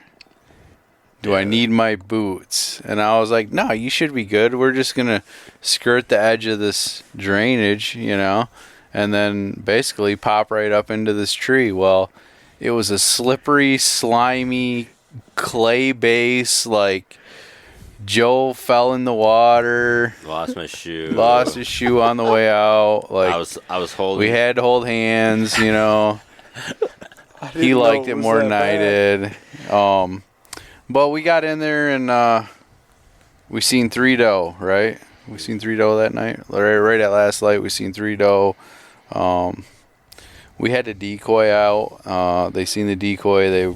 I don't think they were a big fan of that. So they kind of boogered out of there, but whatever. We got down, and Joe fell in the lake, and then we got back to camp. So then this morning, we decided to go in there again, and I said, hey, let's, try to sit all day. Everybody knows all day sits are brutal. And especially with Joe. Yeah, especially with Joe. And I had just done one 2 days prior, an all day sit. So we get in the tree this morning. It was even worse getting back there, even though Joe had his boots on this time, because of all the rain we got last night. It was even slipperier, more water, and it was pretty rough getting in there, I thought. Yeah. So we get up in the tree, we get all situated. I still had my backpack on. I didn't really like where my platform was, so I went to readjust my platform, knocked my bow off the hanger. Luckily, the cedar tree caught my bow before it hit the ground. The arrow fell on the ground. No big deal. Picked it up, adjusted the platform, knocked another arrow, and then I somehow knocked my hat down on the ground. So that's how the morning started out. But as soon as it got daylight, basically, like, we seen a lot of deer. So first we seen 3 does come through, go up to the bedding area, and then I still don't understand why them 3 doe. I think it was that coyote, dude. Yeah, so then there was 3 more doe coming from the same general area the first 3 did. And I think they were going to do the same thing and go right up in the bedding area in the same spot. But they just started blowing and freaking out, and they took off. Yeah. And then we seen a coyote. Mm-hmm. And then, I don't know, it was 45 minutes, an hour later, we seen 3 doe again. I'm assuming the same 3 that took off. Right. But they were a couple hundred yards farther north. And then they dropped down in.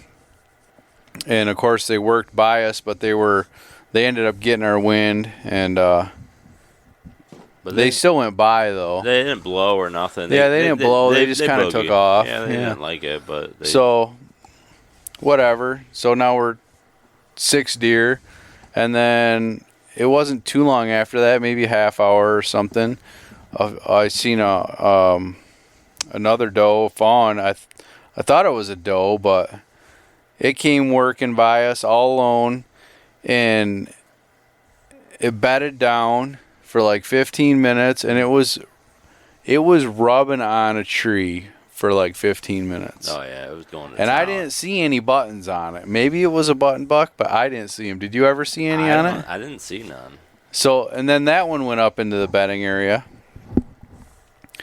And that was our morning. It was all done by 8:30. Yeah. And we sat there all day. Didn't see nothing. And then I think it was probably about 4 o'clock. 4-ish, yeah. I seen a deer about 200 yards away, and he was kind of under this oak tree, and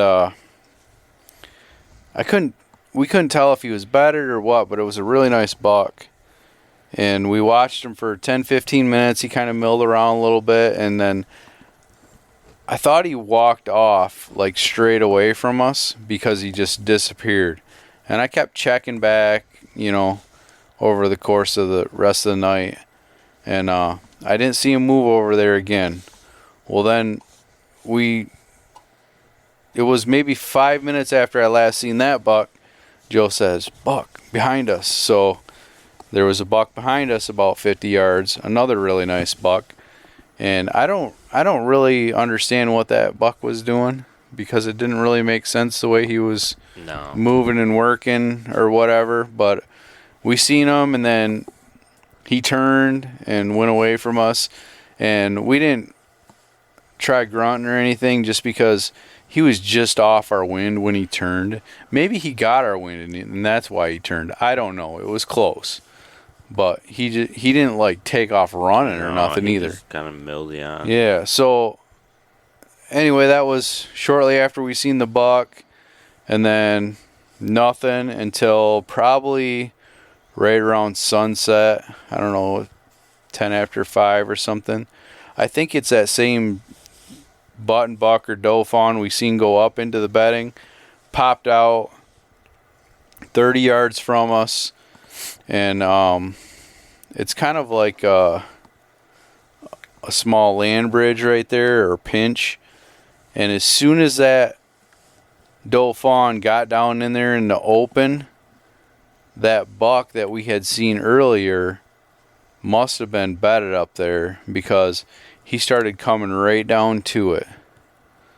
So Joe actually seen him first. I seen him when he originally started coming down to the bottom there, and then I lost him. And I'll let Joe. He's a lot better storyteller than me. No. Explain how it went down right there after that. So he's coming down the hill. Yeah, he's coming down to that fawn or whatever, and he kind of comes down, and then he starts to go right. And I'm like, you see him, and then I think you see the other doe at this point, or whatever. Yeah, so then I didn't see him. I seen the buck originally when he was coming down, And then you turned away to get your bino. I turned away. That's what happened. I turned away to grab my binos. Or your bow. Or my binos first, because he was still 150 yards away or whatever.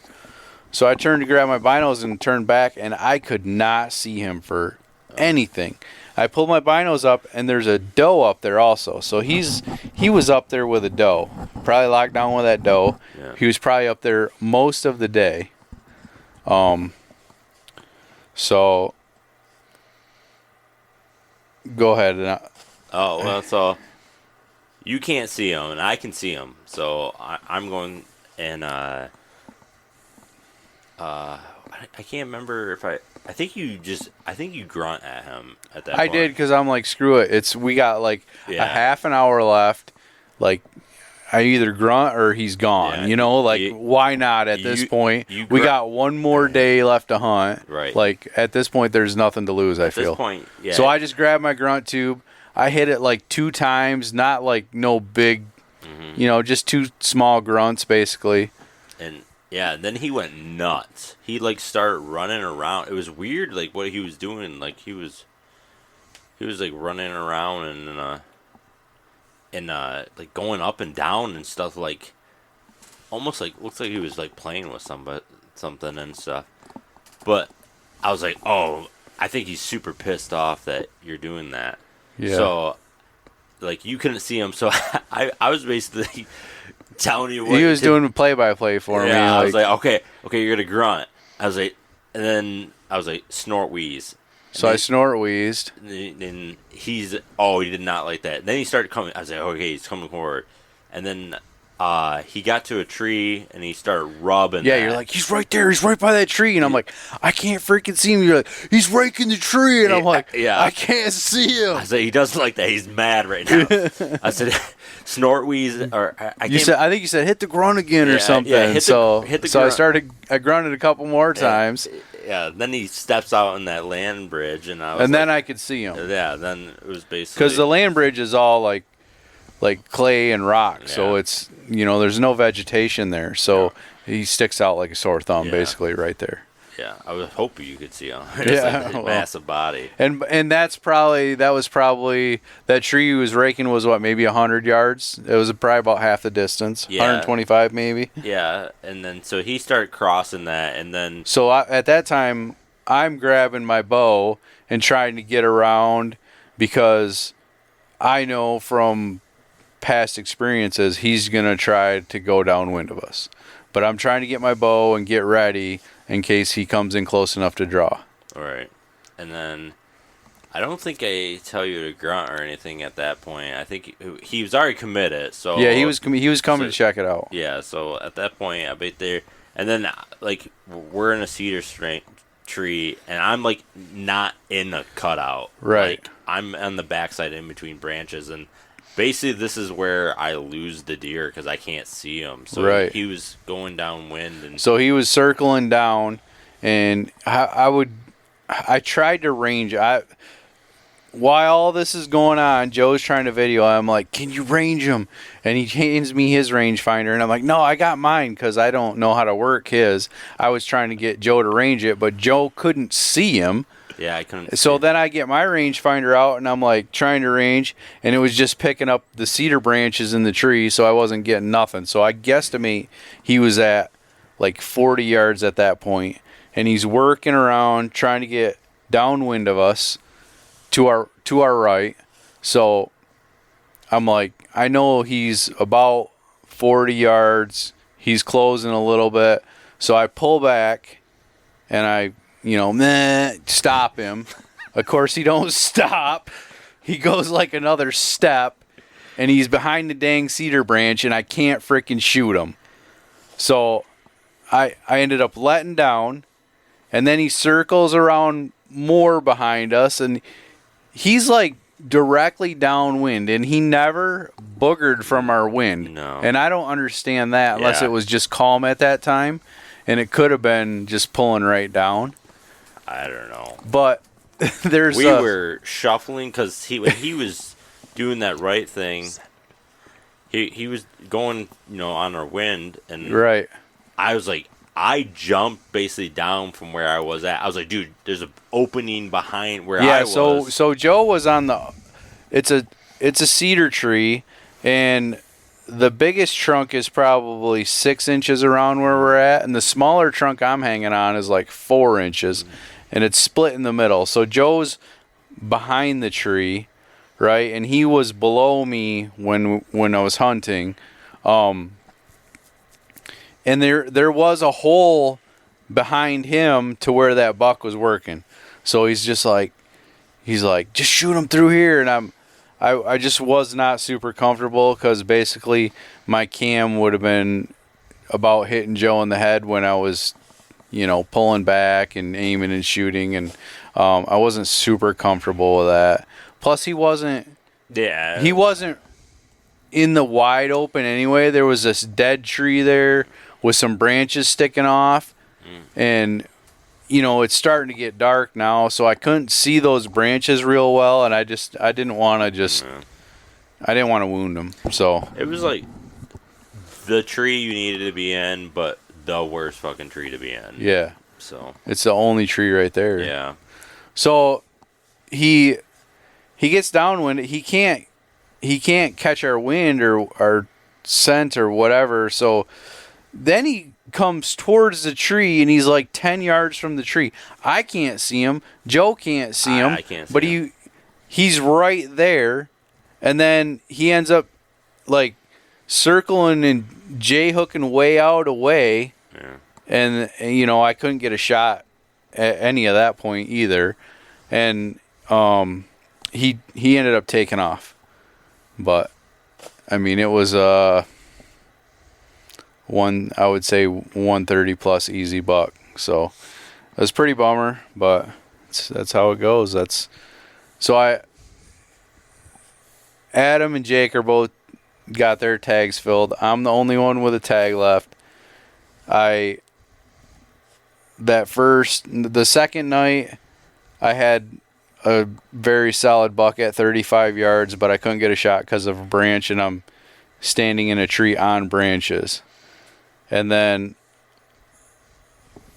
roll back. The very first day, the one in the river bottom, I almost got a shot at on the ground, but we were a little behind the 8-ball. So then the second night, I got a 120 plus buck at 35 yards I can't get a shot at.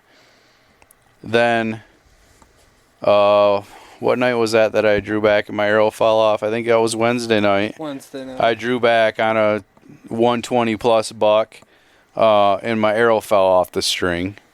And now tonight, I drew back and I couldn't get a shot. So that's basically 4 opportunities since I've been here, and I haven't been able to pull it off. But we're still having fun. And that's all we've said the whole time. Is like, we just want Eric to kill a deer because he's never killed one out of state yet. And yeah. Me and Jake are just sending arrows like left and right. Hey. I mean, the first one I understand why I missed. The second one was perfect. Yeah. Like I don't get that at all. Yeah, same. Yeah. So Joe, like, was it worth foregoing your tag to come down here and come to the rodeo? Yeah, I mean, I still have so much to learn on my aspect of what I need to do to capture the hunt. I mean, you can ask a lot of questions, but doing it is just... And now a message from McAfee. Your package couldn't be delivered. You owe thousands in unpaid tolls! You want a free gift. If texts like these sound familiar, McAfee can help. McAfee automatically identifies text and email scams as well as AI-generated audio to help you stay safe.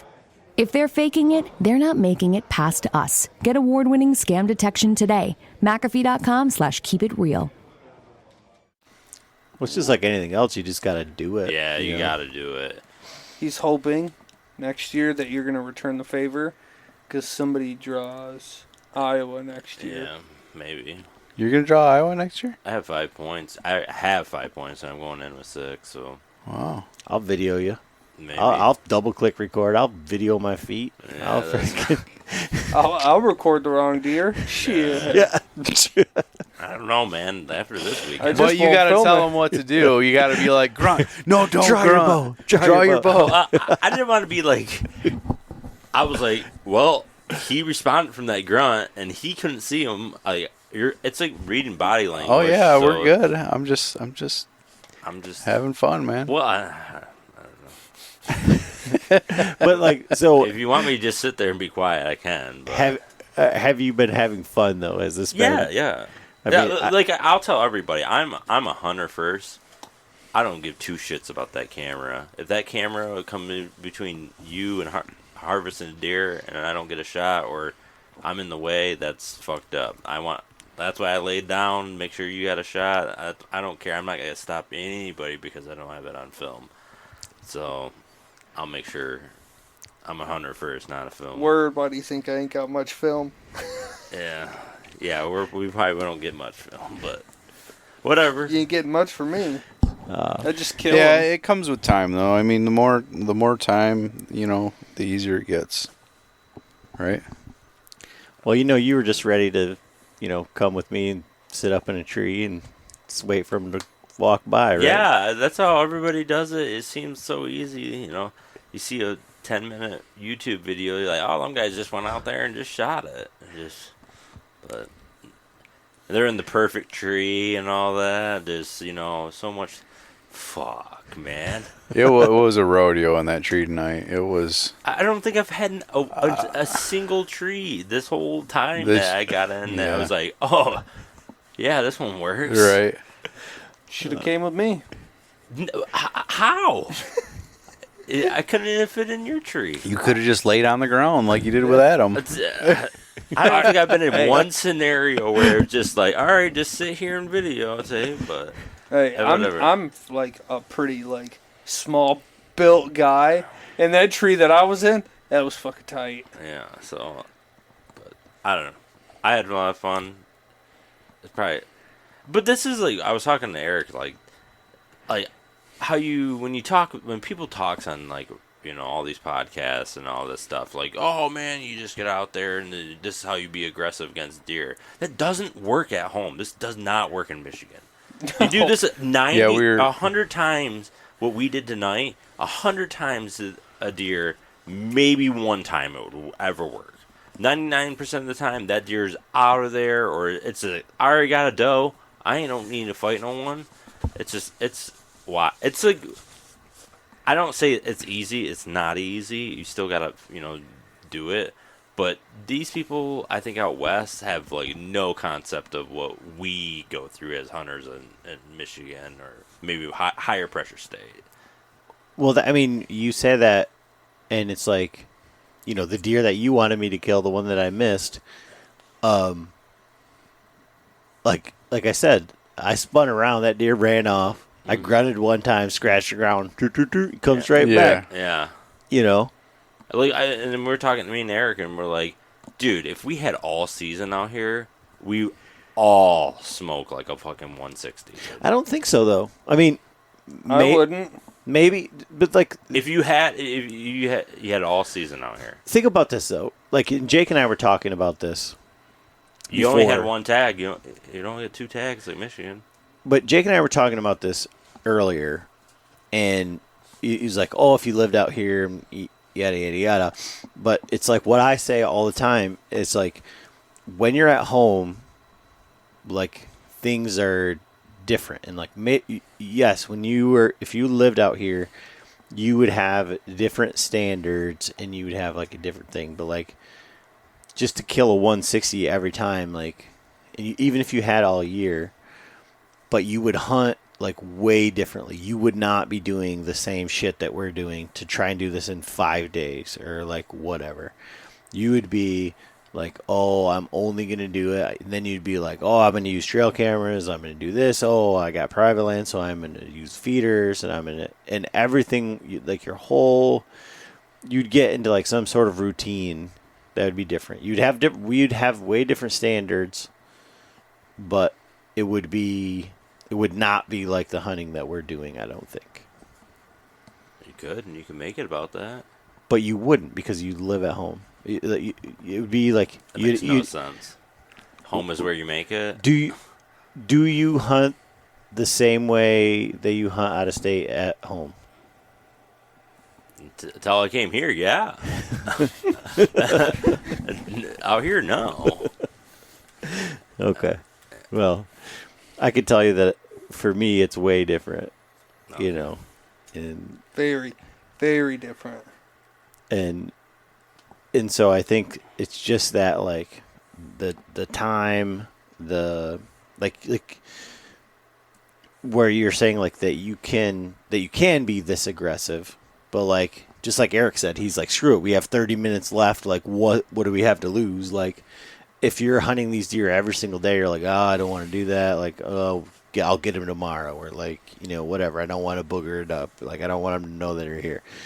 I mean, you had deer that obviously knew something was going on in that cedar tree, you know, like circling around the cedar tree trying to figure out what the hell's going on.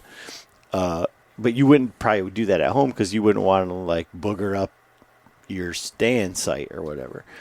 I don't know. I mean, I don't think that you're necessarily wrong that you'd kill bigger deer. You'd have different standards. Like things would be different. But I think when you're at home, like the hunting is, you take a lot more for granted. You have a lot, and I think time is like the major thing.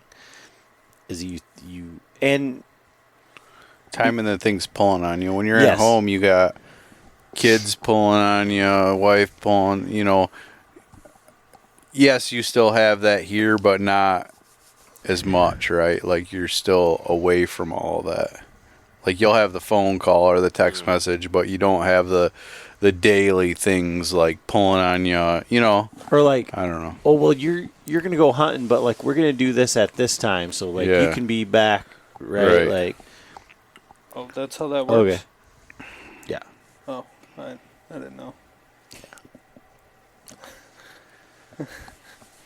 But that's all I'm saying. But like, I don't know. But so Eric, tomorrow you're gonna kill one. Yep. Give us a time. What do you think? 11 a.m. 11.